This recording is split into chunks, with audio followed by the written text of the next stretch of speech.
Israel ஜனங்களே ஒரு பொண்ணை பார்த்து நீ கல்யாணம் பண்ணிக்கிட்டா அந்த பெண் தேவனுக்கு பயந்து நடக்கும், நல்ல விதமாக தேவ பக்தி உள்ள ஒரு சந்ததி பிறக்கும்.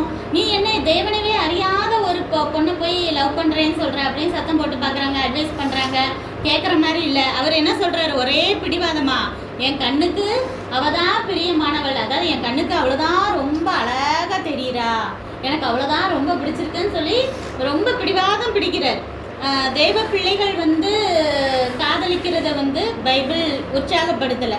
ஏன்னா தேவனை அறியாதவங்களையோ இல்லை நம்ம தேவ சித்தம் இல்லாதவங்களை நம்ம திருமணம் முடிக்கக்கூடாது அப்படிங்கிறது தான் தேவனோட விருப்பம்.